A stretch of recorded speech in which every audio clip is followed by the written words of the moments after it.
First of all, thank you all, the organizers that worked out for the conference preparation. It's such an honor to be here. And thank you all for coming to hear this session. I hope that this session will help developers who are struggling with data utilization for real-time services. So the title is Real-Time Spatial Temporal Data Utilization for Future Mobility Services. Allow me to briefly introduce myself. I'm Atsushi ISOMURA from Tokyo, Japan. I know it's hard to pronounce, so just call me Sushi. And I work for NTT, a Japanese telecommunications company that manages most of the telephone lines in Japan, with 280,000 workers all over the world. We also work on cloud technology and big data analysis. Right now, I'm working on in-memory storage technology that deal with spatial temporal data. In my free time, I make applications, play games, mainly Nintendo Switch, and play baseball. Also, I love to drive cars, and I desire driving without traffic jam. And in Japan, the land area is very small, but there are too many running cars. This is what makes driving very boring. And this is one of the big problems that I want to solve by spatial temporal data processing. Okay, so today's talk will proceed in this order. The links of the sample codes and slides will be shown at the end of my presentation. Okay, so let's start off by talking about the motivation.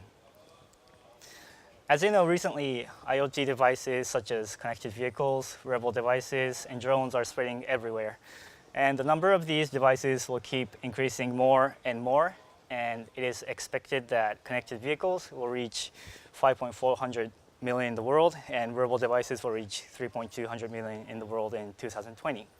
Well, we all know that. However, compared to the ordinary IoT sensors inside factories and buildings, what do you think is the difference about these IoT devices? What's so special about them? And from the point of data management, we think that there are mainly two differences. So the first difference is that they move every moment. And compared to the non-moving sensors inside factories and buildings, data collected from these devices differ in latitude, longitude, and time. And this type of data is what we call spatial temporal data. You can see here that even if the device ID is the same, latitude, longitude, and time changes every moment. Well, in this talk, spatial temporal will be abbreviated as ST since it's too long for me to speak each time. And the second difference is that the density of the devices change by its location and time. In this image, I'm showing how vehicles move from the suburbs to metropolis depending on time. For example, during the daytime, vehicles tend to gather in the metropolis for work and for shopping, and the density of metropolis becomes higher. On the other hand, the density of the suburbs becomes low. However, during the night, these vehicles tend to go home in the suburbs, and the density becomes opposite compared to daytime. Okay, so let's take a look at some of the future mobility services that will take place in the next few years. One example is nearby car crash alert. Let's assume that someone crashed near our conference center, and the cars running nearby want to know what's happening in real time. But vehicles running far from this area don't need to know it. So we need to send an alert and information just to the nearby running cars.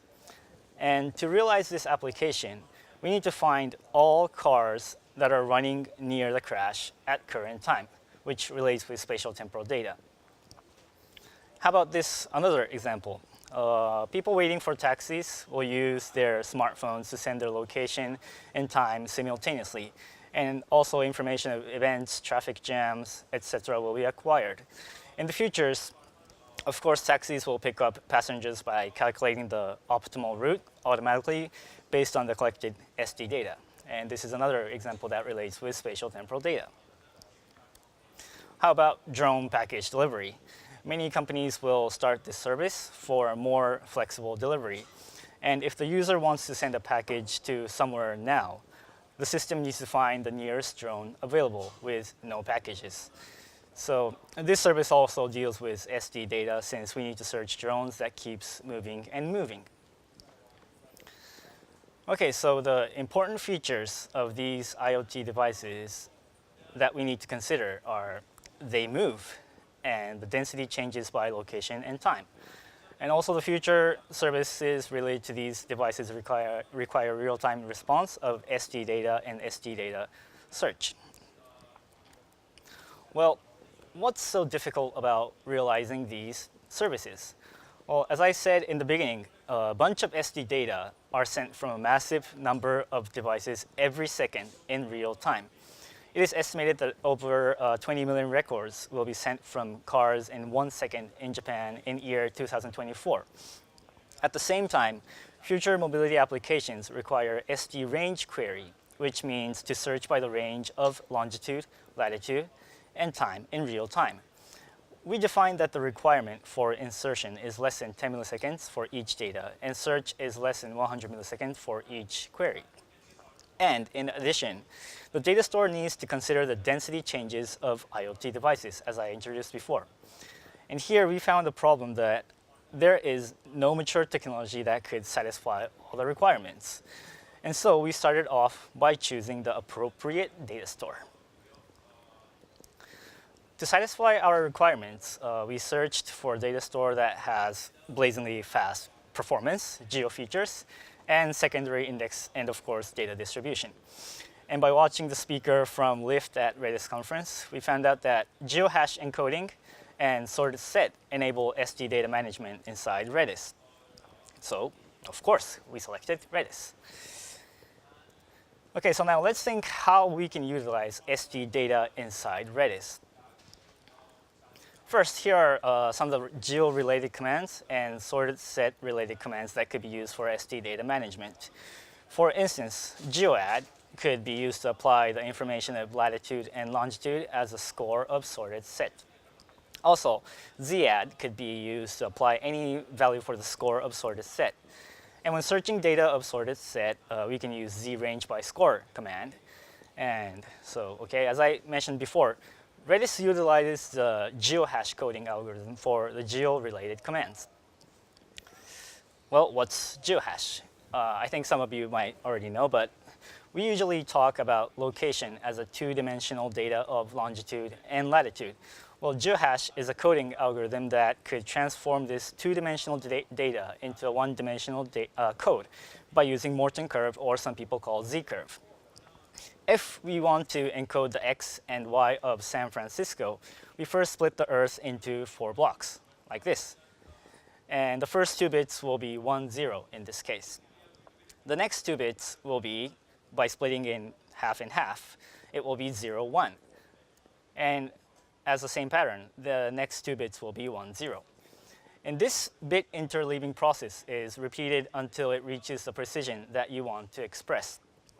So the shorter the code is, the wider the area becomes, and in opposition, the longer the code is, the narrower the area becomes.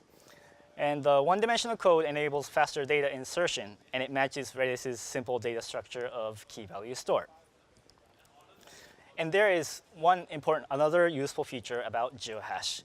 And this Geohash code could be used for range query of longitude and latitude by matching the prefix. As shown in this image, the range query of the red box can be expressed as matching the prefix of 1, 0. And in the same manner, the purple box and the orange box can be expressed by adding digits to the 1, 0. So you can do a prefix match and conduct a range query search. As a result, one-dimensional prefix match of Geohash could substitute two-dimensional range query of latitude and longitude.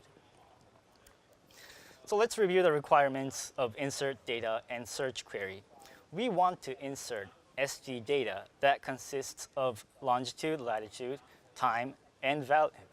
For example, X is 37 degrees, Y is negative 122 degrees, which is San Francisco, and time is now good time management. I'm doing well.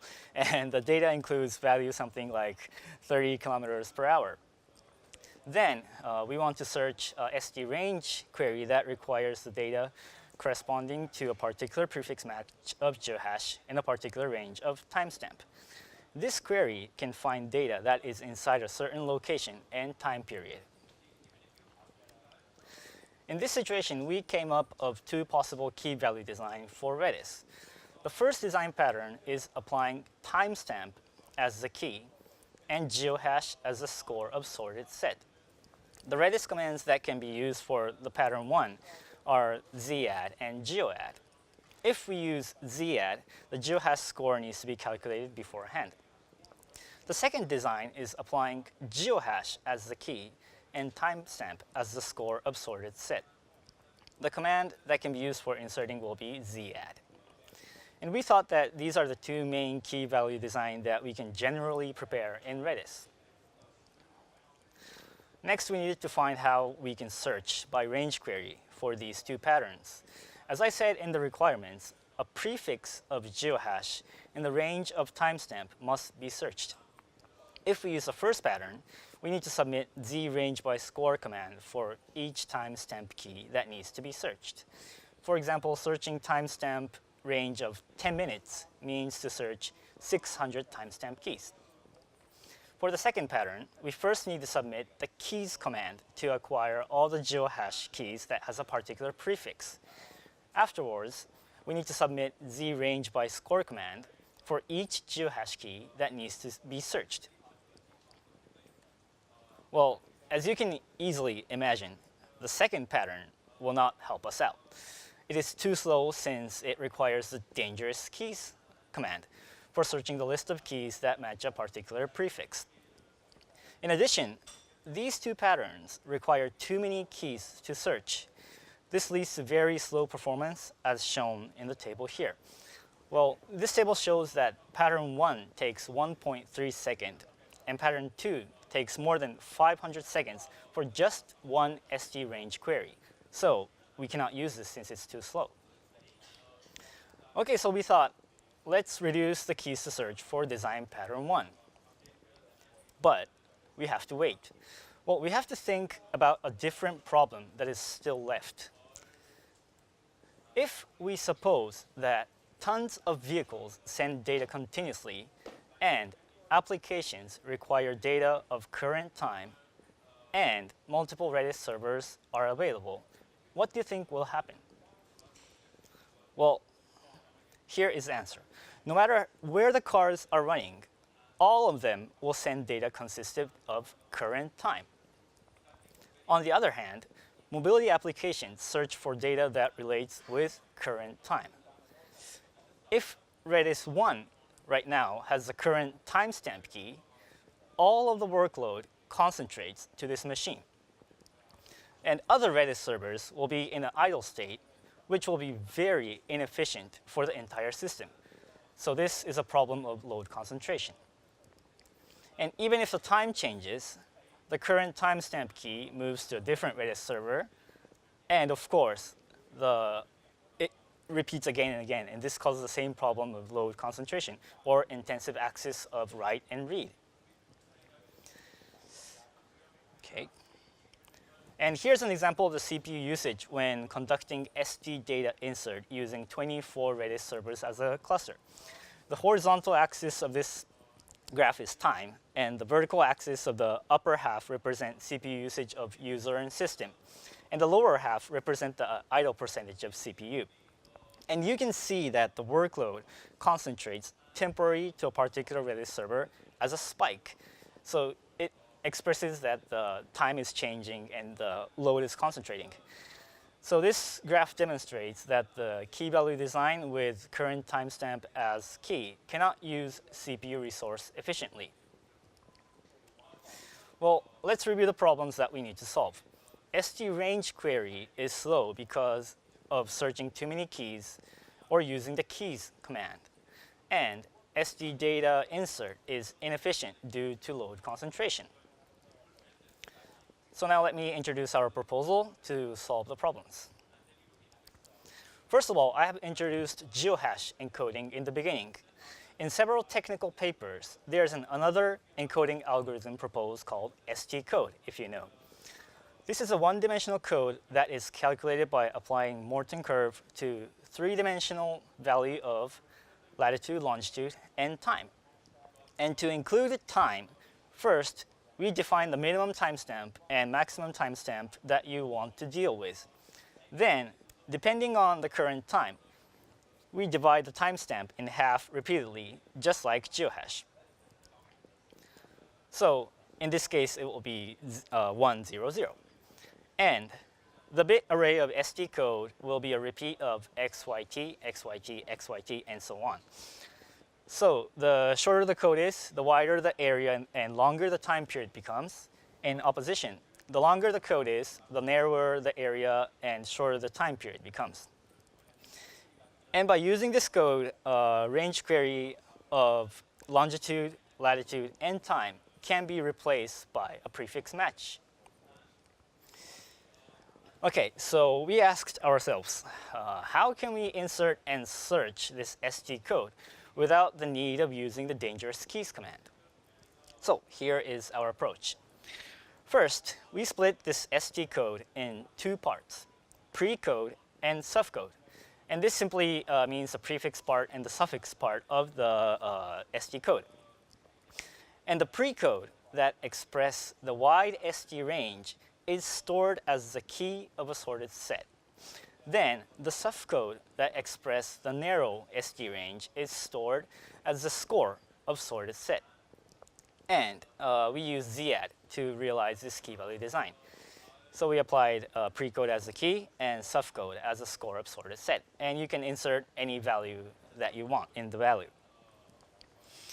This design pattern enables range query of geohash and timestamp only in one command. And when using the zrange by score command, the key can be defined by calculating the pre-code that express the range of geohash and timestamp range that you want to calculate. And the minimum and the maximum range of the score can also be calculated from geohash and timestamp that you want to search.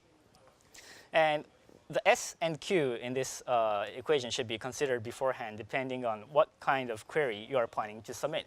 If you want to submit a narrow range, you have to change the S a little, or like the Q and change the query size. So the range query became very fast by just one command using zrange by score.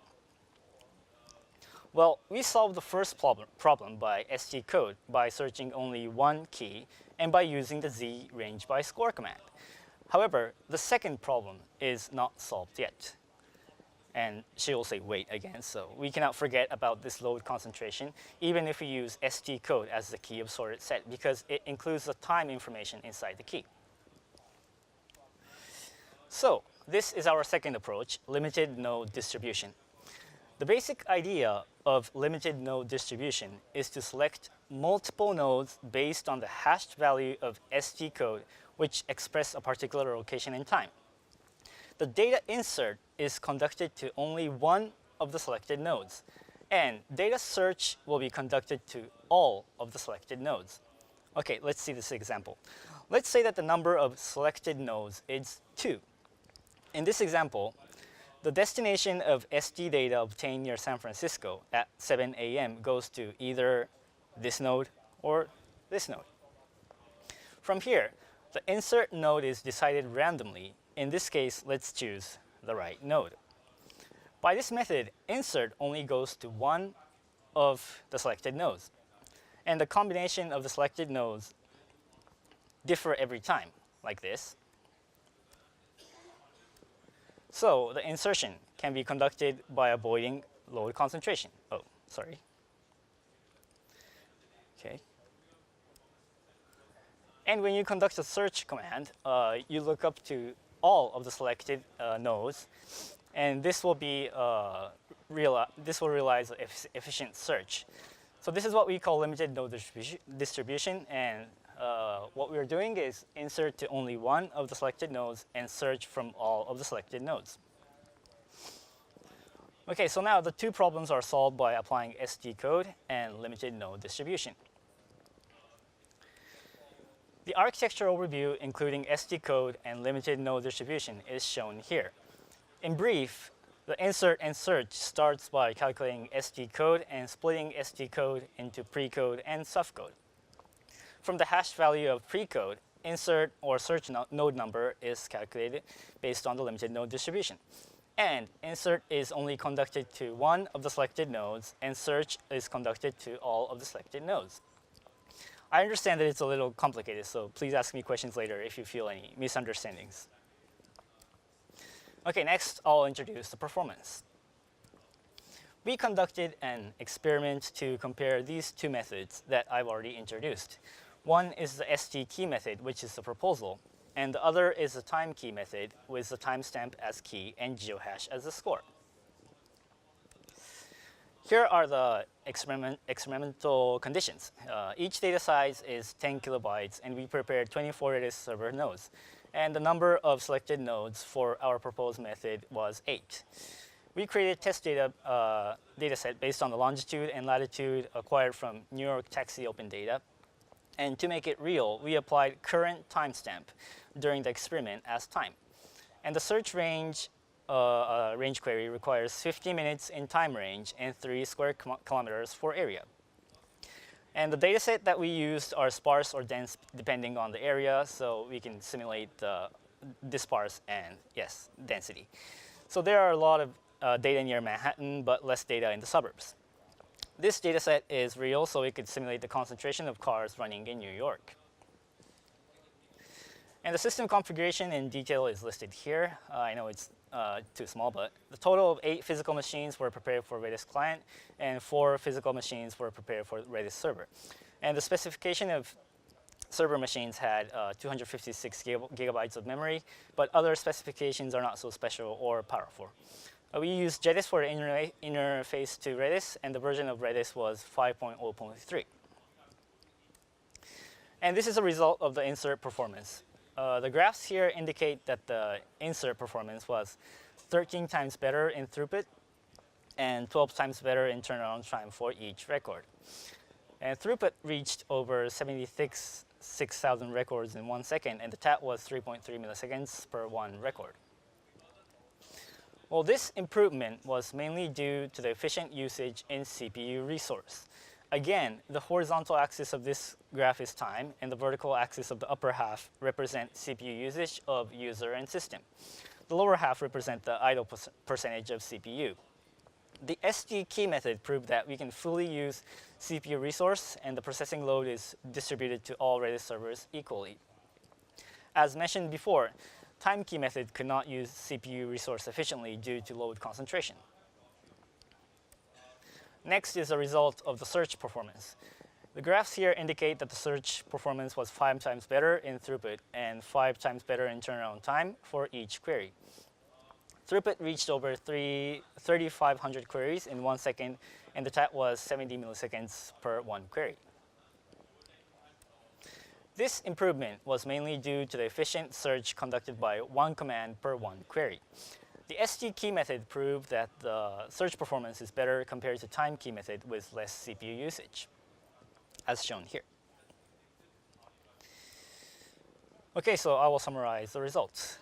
The combination of blazingly fast Redis and ST key method satisfied all of our requirements at once. Well, insert was 3.3 milliseconds per record, and it satisfied the turnaround time of 10 milliseconds requirement. Also, search was 70 milliseconds per query, and it satisfied the turnaround time of 100 milliseconds requirement. Well, maybe from the keynote in the morning, some of the problems I introduced today could be solved by Redis time series or Redis proxy. I don't know, but I have to keep learning more about Redis, and maybe this is one of the solution for you. So now let's move on to the sample code and demo. And today I will introduce how to make ST code first. And the code that I will explain from now is already uploaded on GitHub under the account of Sushi Boy. Okay, and this is how we first coded the ST code generation. Well, I know it's too small, but for each dimension of longitude, latitude, and time, you have to calculate the 0, 1 bit by dividing it by 2 again and again repeatedly. And this coding algorithm had no problem, of course. However, you can obviously see that there are too many if statements, and of course it was very slow. So we made a different one. Okay, and the new faster ST code generator looks like this. And the idea is basically based on bit operation. The bits of each dimension is calculated beforehand, and the bit interleaving process is conducted afterwards. And by reducing the number of if statements, it became 100 times much faster than the naive one. And this code is also uploaded in the link I will show later about GitHub. And so here, let me explain how to do a simple insert and search using stencode. And the sample program on GitHub assumes that the system is a simple client-server architecture. Since I wrote it in Python, it uses PyRedis for connection. First, data insert can be conducted by using the stinsert.py. Well, just simply execute the Python file, and it will insert value by applying precode as key and suffcode as score by zadd command. And the console will look like this. It will show the generated SD code, precode, and suffcode based on the latitude, longitude, and time that you want to deal as input. The program will submit the zadd command by Python API to Redis. Next, data search can be conducted by using the stsearch.py. Again, simply execute the Python file, and it will search value by applying precode as key and suffcode based on the range of latitude, longitude, and time that you want to search. And you can see that the value are equal, and you can insert and search time, latitude, longitude by using stcode. Okay, I talked a little too fast, but okay, if you are interested in some of the topics that I talked, please refer the links here, and I'm welcome to exchange name cards after this session, and I'm always happy to answer any questions you have by email or Facebook, or if you want to play Nintendo Switch with me, you're very, very welcome. I have the friend code here. Okay, thank you for listening. Any questions? With drones, it's going to be the z-axis. So. How much complexity is that going to add? Well, I know that if you want to deal with drones, you definitely have to insert the height level axis. And actually, yes, altitude, right? And actually, we're doing that right now. And we are trying to insert the X, Y, T, and the Z axis, and it won't make the calculation so complex, and it doesn't matter.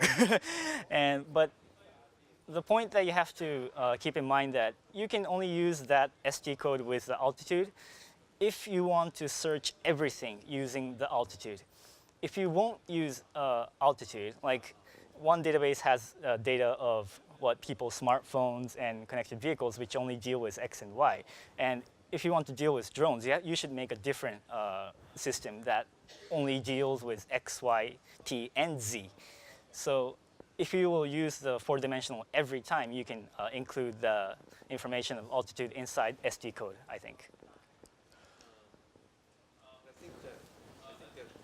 The Z is going to start to be used in buildings, for example? Yes, of course. Right. Okay. Yes. The question here is regarding your computation resource. What kind of a server capacity you would need for the two-dimensional search today, and later on the three-dimensional, XYZ search? What kind of servers do you anticipate will be required? Well, as I said in the experimental condition, actually, if you want to deal with this kind of calculation, you don't need a special server. You can just use your machine that you have right now, and you don't need any special requirements, or like you need more than 10 machines. You don't need all that. You can just use normal server. Will this be an answer? Not so special, you know? Okay. But you should use a lot of memory, since it deals with a lot of data on the memory, so you need a lot of memory, I think, not the computational resource. Because what I'm trying to go after is the hardware accelerator. Because this is, because searching, practically speaking, especially for three-dimensional or more dimensional search, can be done with hardware accelerator. Well, make it real time. Yes. You can use like GPU, other more powerful calculation, but you don't need to. Well, you should just be aware that the load concentration does not occur, just like I explained inside the presentation. You don't need any special materials, but you have to take care that it won't concentrate to one specific Redis server that you want to deal with. Thank you. Excuse me. How would any node failure affect your performance? I mean, I assume your performance is based on all nodes working. Our system does not care about node failure. And that was a very nice question that we're not using Redis cluster right now. We're using all separate standalone Redis servers. And since we are touching how to distribute data, we're not using Redis cluster right now. And we're using our own algorithm to distribute the data equally to all the servers. So if we can apply this technology inside Redis cluster, then we can keep the node failure you can watch it anytime, but right now we don't care about node failure. And if one server is down, then it's down. It's just a proof of concept right now. So, How do you convert the timestamp in stencode to the real time? Okay.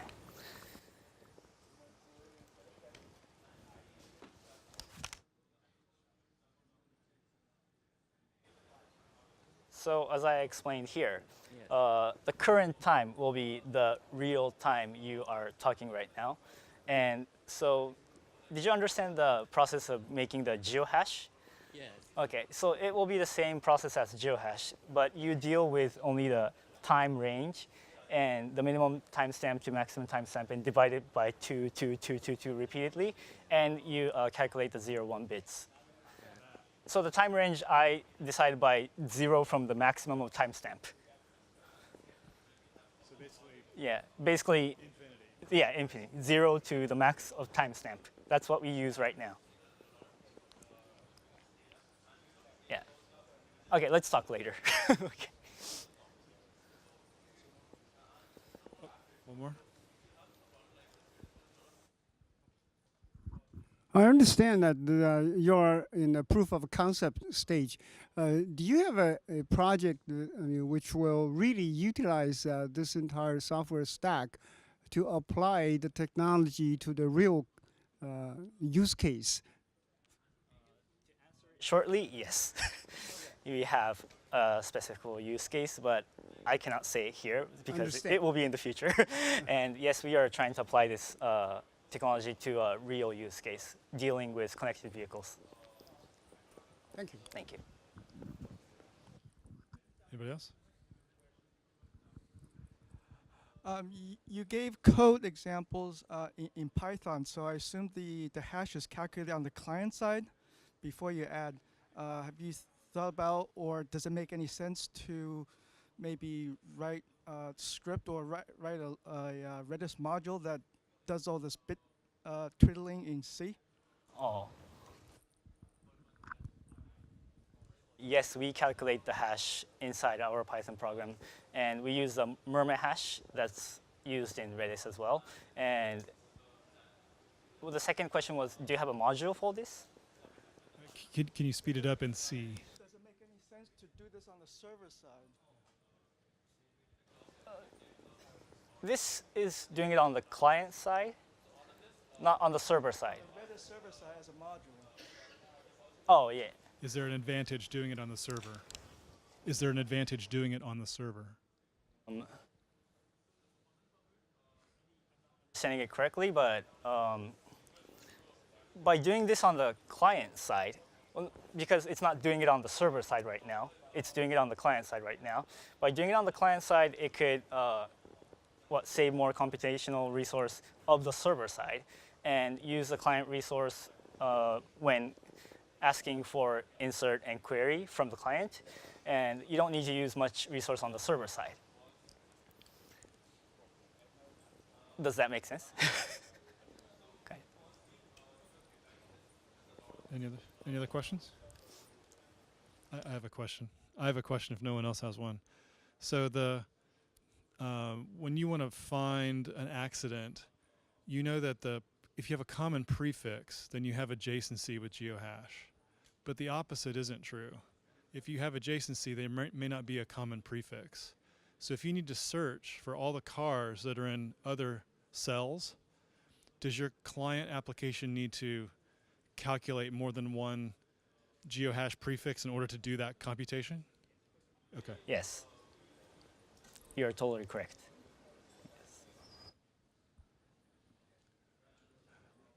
All right, any other questions? All right, thank you, that was great.